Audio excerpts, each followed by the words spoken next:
Sveiki, mėlyjei, kurie klausotės manęs, mano pasidalinimų. Išėjau pasivaikščioti, puikus oras. Noriu pasidalinti su jumis tokiamis mintimis. Man kilo klausimas toks. Gal jūs taip pat esat skaitę istoriją apie karalių Saulį. Ir tai Izraelio pirmasis karalius, kuris neteko Dievo malonės, neklausė Dievo ir jam Dievas nebeatsiliepė. Kaip sako, nebekalbėjo Dievas nei per pranašus, nei per sapnus. O prieš tai buvo ten įsakymas, kad Dievui nepatinka viskie dvasių kvietėjai, aiškiaregiai, kaip jie vadinasi, burtininkai. Ir Saulius pats buvo uždraudęs ir iškvietinėti vien žodžius. O kada jau Dievas jam nebekalbėjo, nei per sapnus, nei per pranašus, nebeatsakė, o Saulius labai norėjo Dievo valią sužinoti, tai jis dar buvo pranašas tada Samuelis. Ir tada jis užsinoro, ką pats buvo uždraudęs, kad iškviestų Samuelio dvasią. Kaip pagal pavadinimą jūs tikriausiai suprantat, mano tas klausimas toks, tom, kom aš noriu pasidalinti. Daugumą žmonių, pirmiausia gal pabaigs tą istoriją. Tai kas neskaitė galbūt, tai tada atsirado dar viena ten ta, kuri iškviečia dvasias, sielas. Ir kai nuėjo Saulius persirengęs pas tą moterį, jį iškvietė. Ir sako, matau dvasią kylančią iš žemės. Na va, ne iš dangaus nusileido, iš žemės dvasia. Būtent, nepasakys, kad tai pabrėžta, bet tai turi reikšmę. Sako, matau dvasią kylančią iš žemės. Ir kai paklausė Saulius, kaip atrodo, kai jį nupasakojo, tai Saulius suprato, kad tai Samuelio dvasia, pranašo, o Samuelis buvo miris. Tai taip išeitų jo, kad žmonės jo tikrai kai miršta, nors jau daugelis apie tai dalinęsis, kad Dievo žodis sako, kad žmogus vientisas, kaip sakant, yra kūnas, kada miršta, žmogus numiršta ir niekas nėra ten, kad atsiskirtų. Čia šventame rašte bent taip Dievo žodis sako. Bet dabar ne apie tai. Dabar noriu su jums pasidalinti, taip kaip tada Samueliui, tam Sauliui baigėsi taip, kad ta dvasia, kurią iškvietė, jį pasakė, kadangi tu Dievo priešas jau tapai, ir sako, rytoj jau būsite tu ir tavo sūnus su manimi. Pasakė, kad mirs. Ir kad su juo tai kur ir kas ten buvo. Tai aišku, kad ten buvo ne Samuelio dvasia, o tai buvo piktasis. Ir aišku, piktasis gali bet kokią formą.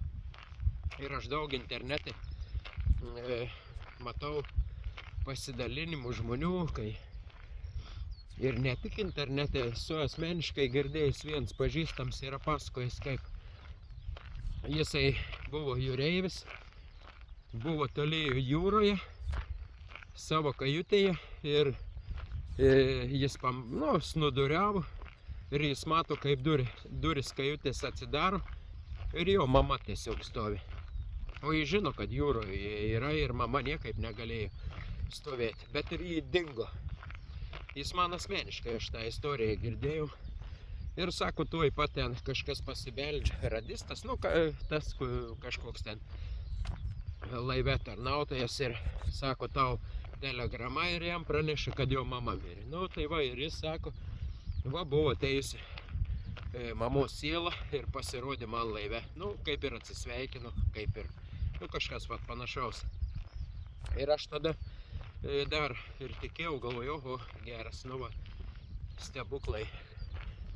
Ir tikėdavau ten žmonių, kai žmonės sugrįžta, kažkur tai buvo numirę, paskui juos atgaivina ir jie turi patirtis ten, praveda ekskursiją, vienus per pragarą, kitus po rojų pavedžioja. Ir yra žmonės tokių pasidalinimų žmonių. Ir tai tada, jeigu žmogus yra, ir tai yra nemirtinga siela žmogaus, bet kodėl tada Dievo žodis sako, kad jūs mirsite. Tai negali pusiau žmogus mirti, pusiau nemirti. Ir Kristus sugrįžęs, ką tada kūnus prikeltų, sielas atgal sukištų į kūną, o tos sielos jau kažkur būtų. Kažkaip nesueina galai. Mėlyje, nežinau, pasidalink, kaip jums atrodo. Ir dabar pagrindinis, ką aš norėjau pagal pavadinimą, kaip matote, gal galite savo nuomonę parašyti, jeigu netingite. Vat žmonės, kai meldžiasi,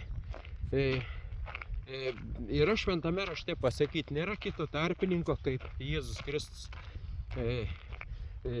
tarp Dievo ir žmonių. Nėra kito tarpininko. Tai yra tikrai pasakyta. Paskui dar vienas yra, kad kito vardo nėra duota. Ir daug tokių. Tai reiškia, kada žmonės meldžiasi, vat yra, aš seniau irgi pastebėjęs, kad žmonės prašo, meldžiasi, kaip ir mirusiems žmonėms. Tai kaip ir, jie šventais, ar nesvarbu, geri žmonės buvo, kai gyveno ir meldžiasi jiems. Tada išeina, kad žmonėms jie prašo kažkokių tai išgijimų, sakykime, kad pagytų, pasveiktų, galbūt iš kažkokios ligos, arba yra daug ir tokių visokių pasakymų, kad žmonės tai tie, kurie mirė, kad jie vieni daiktus padeda atrasti dingusius, daug įvairiausių visokių dalykų. Tai ir žmonėms atsitinka, jie atranda kažkas ten daiktą, kada pasimeldžia tam mirusiam žmogui. Kiti prašo kažkokių išgėjimų, kitokiausių įvairiausių dalykų ir būna sukabinti kartais maldos namuose, votais vadinami, man atrodo. Ir žmonės tikrai jiems kažkas tai atsitiko, ko jie prašė. Ir jie tiki, kad padėjo. Jie tiki, kad Dievas padėjo, bet užtariant, kaip ir tam šventajam, ar mirusiam žmogui. Aš nežinau, jis šventas, nešventas čia. Aš kiek suprantu, kad žmogų šventu tai padaro Dievas, šventoji dvasia, jeigu gyvena žmoguje, tai tada žmogus ir šventėja. Ir iš vis aplamai yra kalbama apie teisius žmonės, apie teisiuosius, šventus, nelabai suprantu šventas, kas gali būti šventas. Dievas šventas, kiek aš suprantu. Tai vat, mėlyjei, tai tada jeigu meldžiasi žmonėms, kurie yra mirę, ir prašo kažkokių malonių per juos, nors galima juk tiesiogiai kreiptis į Dievą. Aš taip suprantu, jeigu man reikėtų kažko ir būtų galimybė kreiptis į Lietuvos prezidentą, sakykime, tai tikrai aš nenorėčiau pas patarėją kažkokį ten, ar pas kažką ten papult, kad paskui perduotų ir kažkaip tai. Tai tiesiog kreiptumės į patį prezidentą ir viskas. Tai kada mes meldžiamės, juk mes turime galimybę bendrauti su Dievu per maldą, prašyti tiesiogiai Dievo. Ar aš klystu, mėlyjei? Tai parašykit man. Gal aš klystu, aš neskau, kad aš viską žinau ir galvoju, kad viską suprantant esu. Tiesiog mintimis noriu pasidalinti ir įdomu. O kai kas iš tų komentarų, iš tų, ką žmonės parašo, paskui galima.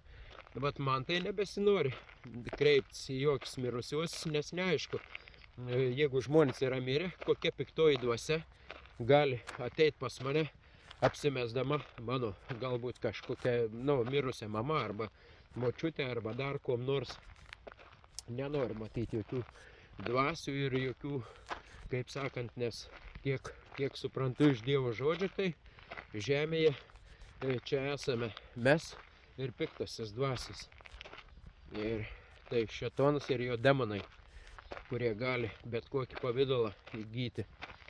Ir daugiau, kurie yra mirusieji, tai yra mirusieji, jie sugrįžo į žemę, alsavimas pas Dievą ir viskas. Tada žmonės bus prikelti, tada bus prikelti. Nu, tai bent jau iš Dievo žodžio aš suprantu. O kaip jūs, mėlėjai, tai kaip galvojate, melstis dvasioms ar negaunasi kaip Sauliui spiritizmas? Vat kai buvo, tai raganai uždrausta ten, nu, visiems buvo uždrausta iškvitinėti dvasias. Tai vat ar tai nėra grinai spiritizmas? Žmonės ar neužsiminėja, kaip sakant, kad ir ne pas kažkokios aiškiaregės eina, o tiesiogiai bendrauja.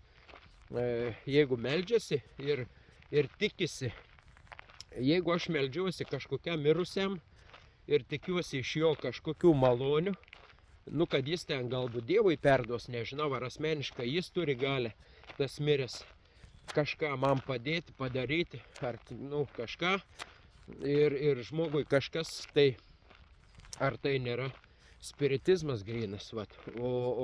O Dievas tai tikrai prieš spiritizmą ir prieš tokius dalykus, tai paskui žmonės ir apsėdim visokių būna įvairiausių dalykų. Tai, mėlėjai, šį kartą gal tiek trumpai.